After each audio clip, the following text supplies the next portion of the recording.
LDF സർക്കാർ നേരിട്ട ഏറ്റവും ശക്തമായ സമരമായിരുന്നു ആശാ വർക്കേഴ്സിന്റെ സെക്രട്ടേറിയറ്റ് പടിക്കലിലെ സമരം. തുടക്കം മുതൽ ഉയർത്തിയ ആവശ്യങ്ങളിൽ നിന്ന് ഒരിക്കലും ആശമാർ പിന്നോട്ട് പോയില്ല. ആ സമരനാളുകളിലേക്ക് ഒരു തിരിഞ്ഞുനോട്ടം. ഈ വർഷം ഫെബ്രുവരി 10 കേരള ഹെൽത്ത് വർക്കേഴ്സ് അസോസിയേഷന്റെ നേതൃത്വത്തിലാണ് രാപ്പകൽ സമരത്തിന്റെ തുടക്കം. ഒരാഴ്ചയിൽ കൂടുതൽ നീണ്ടുപോകില്ലെന്ന് സമരക്കാർ പോലും കരുതിയ പ്രതിഷേധം പിന്നീട് ഇടതുപക്ഷ സർക്കാരിനെ തന്നെ പ്രതിസന്ധിയിലാക്കിയ ശക്തമായ സമരമായി അത് മാറി.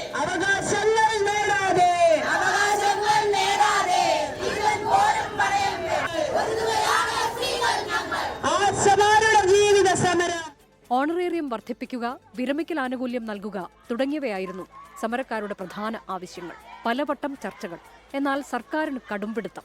സെക്രട്ടേറിയറ്റ് പരിസരം നിശ്ചലമാക്കിയ മഹാസംഗമം, നിയമസഭാ മാർച്ച്, അനിശ്ചിതകാല നിരാഹാരവും മുടിമുറിക്കൽ സമരവും, സംസ്ഥാനത്തുടനീളം രാപകൽ സമരയാത്ര, അങ്ങനെ നിരവധി സമരവഴികൾ.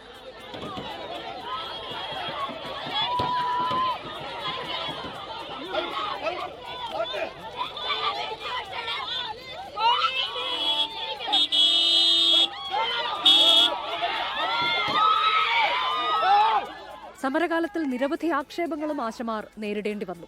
ഇടതു നേതാക്കളുടെ ആക്ഷേപ പരാമർശങ്ങൾ, ഇരുട്ടിന്റെ മറവിൽ പോലീസ് സമരപ്പന്തൽ അഴിച്ചുമാറ്റിയത്, കേന്ദ്രമന്ത്രി സുരേഷ് ഗോപിക്ക് നൽകിയ സ്വീകരണം, ഇതിലൊന്നും പതറാതെ ഇനിയും മുന്നോട്ട്. Research desk 24.